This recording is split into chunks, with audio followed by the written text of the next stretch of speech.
दोस्तों 12 साल से बंद पड़े एक खंडहर मकान में अचानक एक महिला आती है और फूट फूट कर रोने लगती है। वो महिला रोते हुए कह रही थी कि मेरी बेटी को मुझे लौटा दो, मेरी बेटी कहाँ है, मेरी बेटी को मुझसे मिलवा दो। तभी दोस्तों वहाँ पर एक नर्स आती है और वो नर्स उस महिला को खींचकर 4-5 थप्पड़ उसके गाल पर मार देती है। नर्स उस महिला से कहती है कि तुम्हें 12 साल बाद अपनी बेटी की याद आई है, धिक्कार है तुम्हारे जैसी माँ पर। ऐसी माँ को जिंदा रहने से तो अच्छा है कि वो मर जाती। दोस्तों वो कौन थी वो महिला जो 12 साल बाद उस घर में आकर फूट फूट कर रो रही थी, और नर्स ने उस महिला को 4-5 थप्पड़ क्यों मार दिया था? पूरी घटना की सच्चाई के बारे में जानने के लिए वीडियो को अंत तक जरूर देखिएगा। दोस्तों ये सच्ची घटना नोएडा की है और नोएडा के अंदर एक परिवार रहता था। एक सुनसान घर में एक महिला रहती थी जिसका नाम सावित्री देवी था। दोस्तों सावित्री देवी का इस दुनिया में कोई भी नहीं था। सावित्री देवी अपने घर में अकेले रहती थी और कुछ ऐसा काम करती थी जिस वजह से वो अपने घर से बाहर नहीं निकलती थी और घर के अंदर ही रहकर अपना कामकाज, अपना धंधा करती थी। और दोस्तों धीरे धीरे समय गुजरता है तो सावित्री देवी एक छोटी सी बच्ची को जन्म देती हैं। सावित्री देवी उस बच्ची को बड़े लाड प्यार से पालती हैं, लेकिन उस बच्ची की वजह से सावित्री देवी का जो धंधा था वो नहीं चल पा रहा था। उसके काम में रुकावटें आ रही थी, क्योंकि सावित्री देवी अगर अपनी बच्ची का देखभाल करती थी तो अपना काम नहीं कर पाती थी, और अगर अपना काम करती थी तो अपनी बच्ची का ध्यान नहीं रख पाती थी। इसी में वो एकदम से उलझ जाती थी। और दोस्तों इस तरीके से पूरे 6 महीने का वक्त गुजर जाता है, लेकिन 6 महीने बाद उस घर में ये नौबत आती है कि खाना खाने के लिए ना तो उनके घर में राशन था और ना ही सावित्री देवी के पास पैसा था, क्योंकि सावित्री देवी अपना काम नहीं कर पा रही थी और अपनी बच्ची को संभालने में उनका सारा दिन निकल जाता था। इसीलिए उसकी आर्थिक स्थिति बहुत ज़्यादा खराब हो चुकी थी। तभी दोस्तों एक दिन सावित्री देवी एक बहुत बड़ा और कठिन फैसला लेती हैं जो शायद उनको कभी भी नहीं लेना चाहिए था। सावित्री देवी अपने 6 महीने की बेटी को घर के अंदर बंद करके दूसरे शहर चली जाती हैं। सावित्री देवी का जो घर था ना वो एक सुनसान इलाके में था जहां पर बहुत कम लोग आया जाया करते थे, क्योंकि दोस्तों उनका काम ही कुछ ऐसा था कि मजबूरी में उनको सुनसान इलाके में घर लेना पड़ जाता है। अब दोस्तों धीरे धीरे जब शाम हो जाती है तो बच्ची घर के अंदर फूट फूट कर रोने लगती है, क्योंकि दोस्तों उस बच्ची को जोर से भूख लगी थी और भूख के मारे वो लड़की घर के अंदर तड़प रही थी, लेकिन वहां पर आने जाने वाला कोई नहीं था जिसको उस बच्ची की आवाज़ सुनाई दे। तभी दोस्तों इस तरीके से उस लड़की को रोते हुए पूरी रात निकल जाती है। तभी दोस्तों दूसरे दिन सुबह सुबह एक विजय नाम का व्यक्ति सावित्री देवी के घर के सामने वाले रास्ते से गुजर रहा था, अपनी ड्यूटी करने के लिए जा रहा था, लेकिन बच्ची के रोने की आवाज़ जो थी वो विजय को अपनी तरफ खींच लेती है। दोस्तों विजय सावित्री के घर के पास जाता है और खिड़की से झांक कर देखने की कोशिश करता है कि आखिरकार वो बच्ची इतना ज़्यादा क्यों रो रही है। दोस्तों विजय काफ़ी देर तक इधर उधर से देखने की कोशिश करता है, लेकिन उसको कुछ भी नहीं दिखाई देता है। और विजय सोचता है कि हो सकता है कि बच्ची रो रही हो तो उसकी माँ घर के अंदर होगी, कुछ काम कर रही होगी, तभी तो वो बच्ची रो रही है। अब दोस्तों यही सब सोचकर विजय उस बच्ची को उसी हालत में छोड़कर अपने काम पर चला जाता है। लेकिन जब काम पर जाता है तो पूरा दिन उसके दिमाग में उसी बच्चे की रोने की आवाज़ जो है वो चल रही थी। दोस्तों विजय लगातार उस बच्ची के बारे में सोच रहा था, क्योंकि दोस्तों उस बच्ची के रोने की आवाज़ से साफ साफ पता चल रहा था कि वो बच्ची कई दिनों से वहाँ पर रो रही हो, और रोने की आवाज़ से उसका जो गला है वो बैठ गया था, उसका गला एकदम से सूख गया था। वो बच्ची भूख के मारे कई दिनों से तड़प रही थी। अब दोस्तों जैसे ही शाम होता है तो विजय जानबूझकर सावित्री के घर के पास वाले रास्ते से अपने घर पर जा रहा था। तभी फिर से उस बच्चे की रोने की आवाज़ उसको सुनाई देती है, लेकिन इस बार उसके रोने की जो आवाज़ थी ना वो बहुत धीमी हो चुकी थी। ऐसा लग रहा था कि जैसे उसकी जान उसके गले से निकलने वाली हो। अब दोस्तों विजय को रहा नहीं जाता है और विजय एक बहुत बड़ा पत्थर उठाता है और उसकी खिड़की का जो शीशा होता है उसको तोड़ देता है, और तोड़ने के बाद घर के अंदर चला जाता है। तभी विजय देखता है कि बिस्तर के ऊपर एक 6 महीने की बच्ची पड़ी हुई है और उसकी हालत बहुत ज़्यादा खराब हो चुकी है, उसको बहुत तेज बुखार है। दोस्तों विजय तुरंत उस बच्ची को अपने गोद में उठाता है, उसको पानी पिलाता है और फिर तुरंत पुलिस को फ़ोन करके वहाँ मौके पर बुला लेता है। दोस्तों थोड़ी देर बाद पुलिस वाले भी वहाँ पर आ जाते हैं और बच्ची की हालत जो थी ना वो बहुत ज़्यादा गंभीर हो चुकी थी। दोस्तों मैं आपको बता दूं कि लगभग 36 घंटे से वो बच्ची उस घर में कैद थी और 36 घंटे ना तो वो कुछ खाई थी ना तो वो दूध पी थी। अब दोस्तों पुलिस वाले विजय का बहुत बहुत धन्यवाद करते हैं उस बच्ची की जान को बचाने के लिए, और फिर पुलिस वाले जल्दी जल्दी उस बच्ची को एक सरकारी अस्पताल में भर्ती करवा देते हैं। दोस्तों कुछ दिन तक डॉक्टर लोग की देखरेख में उस बच्ची का वहाँ अस्पताल में इलाज चलता है। अब दोस्तों जो पुलिस वाले थे ना उस घर के मालिक को ढूंढने की कोशिश करने लगते हैं, लेकिन काफ़ी छानबीन करने के बाद उस घर के मालिक का या फिर उस बच्ची के माता पिता का कुछ भी पता नहीं चलता है, क्योंकि जो सावित्री देवी थी वो धंधा करने वाली औरत थी और अपना घर छोड़कर वो दूसरे शहर में चली गई थी और पुलिस वाले उनको ढूंढने की बहुत कोशिश करते हैं, लेकिन दोस्तों वो लोग नाकाम हो जाते हैं। अब दोस्तों वो बच्ची अस्पताल में रहती थी और अस्पताल के जो लोग स्टाफ लोग थे वो लोग बहुत ज़्यादा प्यार करते थे उस बच्ची से। कोई उसको दूध पिलाता था, तो कोई उसके साथ खेलता था, तो कोई उसको घुमाने के लिए बाहर लेकर जाता था। दोस्तों अस्पताल के कर्मचारी लोग उस बच्ची के साथ बहुत अच्छे से बर्ताव करते थे। अब दोस्तों धीरे धीरे समय बीतता है और समय के साथ साथ वो बच्ची पूरे तरीके से ठीक हो जाती है। लेकिन दोस्तों अस्पताल के अंदर एक नर्स थी जिसका नाम पूजा यादव था। पूजा अक्सर उस बच्ची के साथ समय बिताती थी और पूजा को उस बच्ची से बहुत ज़्यादा लगाव हो गया था, क्योंकि दोस्तों पूजा भी एक अनाथ लड़की थी और बचपन से वो अनाथालय में पढ़ी थी और वहीं पर बड़ी हुई थी, तो पूजा उस बच्ची के दर्द को अच्छे से समझती थी। दोस्तों पूजा उस बच्ची को अपनी बेटी की तरह प्यार करती थी, क्योंकि दोस्तों पूजा नहीं चाहती थी कि जैसे उसके माता पिता छोड़कर उसको चले गए थे, ठीक उसी तरीके से उस बच्ची की भी जिंदगी बर्बाद हो जाए। दोस्तों पूजा उस बच्ची को अपना नाम देना चाहती थी और अपने साथ जिंदगी भर उसको रखना चाहती थी। तभी दोस्तों अचानक एक दिन डॉक्टर साहब लोग उस बच्ची को डिस्चार्ज कर देते हैं और वहाँ पर पुलिस लोग आते हैं और पुलिस वाले उस बच्ची को एक अनाथ आश्रम में भेज देते हैं, क्योंकि दोस्तों उसके माता पिता का कुछ भी अता पता नहीं चल रहा था, तो पुलिस वाले मजबूरी में उस बच्ची को अनाथालय में छोड़ देते हैं। और दोस्तों जैसे ही अगले दिन जो पूजा है वो अस्पताल में अपना काम करने के लिए आती है, तो उस बच्ची को अस्पताल में नहीं देखती है, तो वो बहुत ज़्यादा परेशान हो जाती है और इधर उधर पूरे अस्पताल में उसको ढूंढने लगती है। बहुत ज़्यादा वो परेशान हो जाती है। पूजा अपने स्टाफ के लोगों से पूछती है कि मेरी बेटी कहाँ है, वो कहीं दिखाई नहीं दे रही है।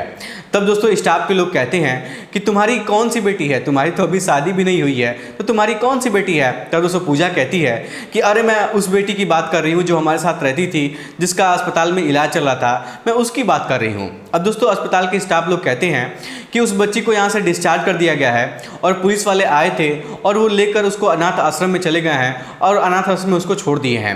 अब दोस्तों पूजा ये बात सुनकर बहुत परेशान हो जाती है और अपने स्टाफ लोगों से अनाथ आश्रम का एड्रेस पूछती है, तो अस्पताल के कर्मचारी लोग उसके अनाथालय का एड्रेस बता देते हैं और पूजा से वो लोग कहते हैं कि पूजा आखिर तुम क्या चाहती हो, उस बच्चे के पीछे क्यों पड़ी हो। तब दोस्तों पूजा कहती है कि मैं उस बच्ची को अपने साथ जिंदगी भर रखना चाहती हूँ, मैं नहीं चाहती हूँ कि मेरी तरह भी उसकी भी जिंदगी बर्बाद हो जाए। तब दोस्तों अस्पताल के स्टाफ लोग कहते हैं कि पूजा देखो तुम्हारी तो अभी शादी भी नहीं हुई है, तो उस बच्ची का देखभाल कैसे करोगी, उसको कैसे संभालोगी। तब दोस्तों पूजा कहती है कि आप लोग उसका टेंशन मत लीजिए, मैं कैसे भी करके उस बच्ची को संभाल लूँगी, उसका देखभाल कर लूँगी।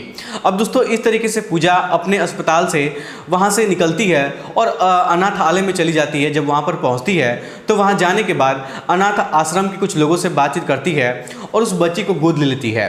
दोस्तों मैं आपको बता दूं कि वहाँ पर अनाथालय में जाने के बाद कुछ कागजी कार्रवाई होती है और उस कागजी कार्रवाई होने के बाद जो वो बच्ची थी वो पूजा की बेटी बन जाती है। अब दोस्तों पूजा उस बच्ची को लेकर अपने घर पर चली जाती है और उसको पाल पोस कर बड़ा करने लगती है। जब तक वो बच्ची छोटी थी, जब तक साल भर की थी, 1.5 साल 2 साल की थी, तब तक पूजा कुछ नहीं करती है, उसको अपने साथ अस्पताल में लेकर जाती थी और अपने साथ अस्पताल से घर पर लेकर आती थी, उसका देखभाल अच्छे से करती थी। लेकिन जब बच्ची बड़ी हो जाती है तो पूजा एक स्कूल में उसका एडमिशन करवा देती है और वो अस्पताल में जाती थी काम करने के लिए, और जब शाम को अस्पताल से अपने घर आती थी तो स्कूल से अपनी बच्ची को लेकर साथ में घर पर आती थी। अब दोस्तों इस तरीके से पूजा की ज़िंदगी गुजरने लगी थी और पूरा पूजा भी अपनी ज़िंदगी में खुश रहने लगी थी। दोस्तों वो बच्ची पूजा को अक्सर माँ कहकर बुलाती थी, तो पूजा को बहुत अच्छा लगने लगा था। पूजा को ऐसा लगता था कि उसके घर में किसी चीज़ की कमी थी और वो कमी उसके आने से पूरी हो गई है। अब दोस्तों इस तरीके से हंसी खुशी पूजा की ज़िंदगी गुजरने लगती है और वो बच्ची भी धीरे धीरे करके बड़ी हो जाती है। तभी दोस्तों एक दिन अचानक वो बच्ची पूजा से यानी कि अपनी माँ से पूछती है कि माँ मेरे पिताजी कहाँ हैं। हमारे स्कूल में सभी के पापा लोग आते हैं और अपने अपने बच्चों को लेकर घर पर जाते हैं, लेकिन आज तक मैंने अपने पापा को कभी भी नहीं देखा है, वो कहाँ पर रहते हैं, कहाँ पर काम करते हैं। तब दोस्तों पूजा पहले तो बहुत परेशान हो जाती है, क्योंकि पूजा को तो खुद ही नहीं पता था कि उस बच्ची के माता पिता कौन है। दोस्तों पूजा जो है ना वो अपनी बेटी से कहती है कि तुम्हें पिता की क्या ज़रूरत है, मैं ही तुम्हारे पापा हूँ, मैं ही तुम्हारी माँ हूँ, तुमको पापा की क्या ज़रूरत है। दोस्तों पूजा अपनी बेटी से झूठ बोल देती है और कहती है कि तुम्हारे पिताजी मर चुके हैं, उनका एक्सीडेंट हो गया था और एक कार एक्सीडेंट में उनकी मौत हो गई थी। अब जब लड़की को ये बात पता चलता है कि उसके पापा इस दुनिया में नहीं है, तो दोस्तों उसकी लड़की बहुत ज़्यादा दुखी हो जाती है और अपनी मम्मी से यानी कि पूजा से कुछ पूछती नहीं है और चुपचाप अपनी मम्मी के साथ हंसी खुशी अपना जीवन गुजारने लगती है।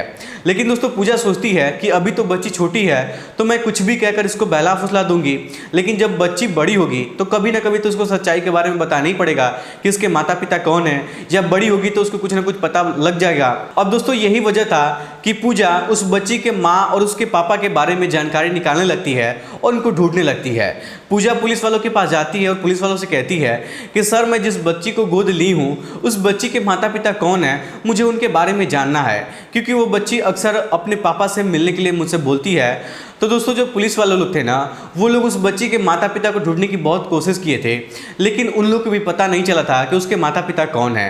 अब दोस्तों धीरे धीरे वक्त गुजरता है तो पूजा सोचती है कि जिस घर में उसके माता पिता उसको छोड़कर चले गए थे शायद उस घर में कभी ना कभी कोई तो आएगा। अब दोस्तों यही वजह था कि पूजा जब भी अस्पताल जाती थी तो उस सावित्री देवी के घर से होते हुए जाती थी और वो सोचती कि शायद कभी कोई उस घर में आएगा तो मैं उनसे मिलूंगी और उनसे पूछूंगी कि उस बच्ची के माता पिता कौन है। अब दोस्तों इस तरीके से पूरे 2 साल का वक्त गुजर जाता है, लेकिन 2 साल के बाद भी उस बच्ची के माता पिता का कुछ भी अता पता नहीं चलता है। और दोस्तों इस तरीके से पूरे 12 साल का वक्त गुजर जाता है। अब दोस्तों 12 साल बाद एक दिन पूजा उस रास्ते से होते हुए अपने अस्पताल जा रही थी, तभी उसको उस घर से रोने की आवाज़ सुनाई देती है और पूजा सावित्री देवी के पास घर के पास जाती है तो देखती है कि कोई औरत उस घर के अंदर फूट फूट कर रो रही है और कह रही है कि मेरी बेटी कहाँ है, मेरी बेटी को मुझे वापस करो। उसकी आंखों में आंसू थे और वो औरत बहुत ज़्यादा पछता रही थी। अब दोस्तों पूजा जैसे ही उस औरत को देखती है तो वो समझ जाती है कि यही उस लड़की की माँ है। अब दोस्तों पूजा उसके पास जाती है और खींचकर 4-5 थप्पड़ उसके गाल पर मार देती है और पूजा कहती है कि धिक्कार है तुम्हारी जैसी माँ पर जो इतनी छोटी सी बच्ची को यहाँ पर छोड़कर चली गई थी। इतने सालों बाद आज तुमको उस बच्ची की याद आई है। तुम्हारी जैसी माँ तो माँ के नाम पर भी कलंक है। अब दोस्तों इस बात को सुनकर जो सावित्री देवी थी उनको ऐसा लग जाता है कि मेरी बेटी को जानती है और वो और भी ज़्यादा फुट फुट कर रोने लगती है और कहती हैं कि देखो मेरी मजबूरी थी मेरी बेटी को छोड़कर जाना, नहीं तो भला कोई माँ अपनी बेटी को छोड़कर क्यों जाएगी। तब उसको पूजा कहती है कि भला एक माँ को ऐसी क्या मजबूरी आई थी जो तुम अपनी बेटी को इस हालत में छोड़कर चली गई थी। तब दोस्तों सावित्री देवी अपनी पूरी कहानी पूजा से बताती हैं और कहती हैं कि देखो पूजा, मैं धंधा करने का काम करती हूँ और जब मेरी बेटी पैदा हुई थी तो उस समय कोई मेरे पास नहीं आता था और धंधा करने के अलावा मुझे दूसरा काम भी नहीं आता था और उस समय मैं बहुत ज़्यादा लाचार हो चुकी थी। मुझे ऐसा लग रहा था कि जब तक मेरी बेटी मेरे साथ रहेगी तो कोई मेरे साथ संबंध नहीं बनाएगा और जब कोई मेरे साथ संबंध नहीं बनाएगा तो मैं पैसा कैसे कमाऊंगी। यही सब सोचकर मैं मजबूरी में अपनी बेटी को घर के अंदर छोड़कर मैं शहर चली गई थी। दोस्तों मैं आपको बता दूं कि जो सावित्री देवी थी वो एक वैश्या थी। वो अलग बात था कि वो कोठे पर जाकर धंधा नहीं करती थी, अपने घर पर रहकर ग्राहकों को बुलाती थी और घर पर ही धंधा करती थी। और जब उनका बच्चा पैदा हुआ था ना तो दोस्तों कोई भी ग्राहक उनके साथ नहीं सोता था और यही वजह था कि उनके पास पैसों की तंगी आ गई थी। सावित्री देवी के पास सिर्फ 2 रास्ते थे। पहला रास्ता तो ये था कि वो अपनी बच्ची के साथ खुशी खुशी अपना जीवन बिता ले और कोई छोटा मोटा काम कर ले। उनके पास दूसरा रास्ता ये था कि वो अपनी बच्ची को छोड़कर दूसरे शहर में चले जाएं और फिर से वही धंधा करने का काम शुरू कर दें। लेकिन दोस्तों सावित्री देवी जो हैं वो दूसरा ऑप्शन चूज करती हैं। वो पैसा कमाने के बारे में सोचती हैं और अपनी बच्ची को घर में छोड़कर दूसरे शहर में चली जाती हैं। और इसीलिए दोस्तों सावित्री देवी का जो मकान था वो एक सुनसान जगह पर वो बनवाई थी ताकि कोई भी ग्राहक उनके घर पर आएगा, उनसे संबंध बनाएगा तो आसपास के लोगों को परेशानी नहीं होगी। इसीलिए वो सुनसान जगह पर अपना घर बनवाई थी।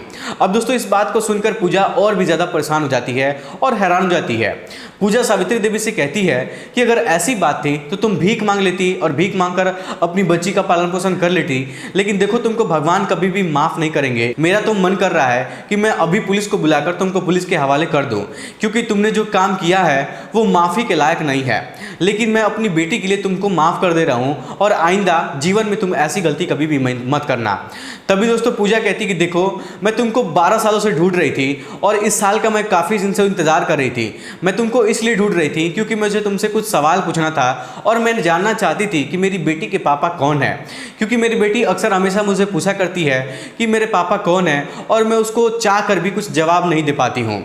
तब दोस्तों सावित्री देवी पूजा से कहती हैं कि देखो पूजा, इसके बारे में तो मुझे भी पता नहीं है कि उसके पिताजी कौन है, क्योंकि मैं धंधा करने का काम करती हूँ और उस समय मेरे साथ बहुत सारे लोग संबंध बनाए थे और कब मैं प्रेग्नेंट हो गई थी मुझे खुद पता नहीं चला था। अब दोस्तों पूजा जब इस बात को सुनती है ना तो वो और भी ज़्यादा हैरान हो जाती है और भी ज़्यादा गुस्सा हो जाती है और कहती है कि तुम कितनी लापरवाह औरत हो, तुम्हें तो ये भी फ़र्क नहीं पड़ता है कि तुम्हारे का साथ कौन सोता है, तुम्हें कौन प्रेग्नेंट करता है, तुम किसके बच्चे की माँ बनी हो, तुमको तो सिर्फ अपने काम से मतलब है, तुम्हारी वजह से तुम्हारी लड़की की ज़िंदगी बर्बाद हो रही है। अब दोस्तों पूजा सावित्री देवी की इस बातों को समझती है तो उसको समझ में आ जाता है कि इसको अपनी बच्ची की परवाह नहीं है, इसको बस पैसा रुपया कमाना है। दोस्तों इसीलिए जो पूजा है ना वो सावित्री देवी से कहती है कि देखो आज के बाद से तुम मेरे से कभी भी मतलब मत रखना और अपनी बेटी से कोई मतलब मत रखना। तुम यही सोचना कि तुम्हारी बेटी मर चुकी है और मैं तुम्हारी बेटी को पाल पोस कर बड़ा कर दूंगी, उसकी ज़िंदगी संवार दूंगी, तुमको परेशान होने की ज़रूरत नहीं है। लेकिन आज के बाद से तुम कभी भी अपनी बच्ची से मिलने की कोशिश मत करना, तुम उसको भूल जाना कि तुम कोई बच्ची पैदा की थी और तुम्हारी कोई बच्ची भी है। अब दोस्तों इस तरीके से सावित्री देवी भी पूजा की बातों को मान जाती हैं क्योंकि सावित्री देवी को तसल्ली मिल जाती है कि जो उनकी बेटी है वो अच्छे घर में रह रही है, अच्छे से उसकी परवरिश हो रही है, तो सावित्री देवी को भी कोई एतराज़ नहीं होता है और वो हंसी खुशी अपनी बेटी को पूजा के साथ रहने के लिए छोड़ देती हैं। और दोस्तों इस तरीके से पूजा उस बच्ची के साथ घर में अपने रहने लगती है और अपनी ज़िंदगी गुजारने लगती है। दोस्तों मैं आपको बता दूं कि वो लड़की आज भी पूजा के साथ दिल्ली में रहती है और वो लड़की यूपीएससी की तैयारी कर रही है, यानी कि सिविल सर्विस की तैयारी कर रही है और दिल्ली में रहकर पढ़ाई करती है। तो दोस्तों ये थी आज की कहानी। ये कहानी सुनकर आप लोग क्या कहना चाहेंगे, अपनी राय हमें कमेंट बॉक्स में जरूर बताइएगा। फिर आज की इस वीडियो में इतना ही। वीडियो पसंद आए तो वीडियो को लाइक, चैनल सब्सक्राइब जरूर करिएगा। आप सभी लोग का बहुत बहुत धन्यवाद।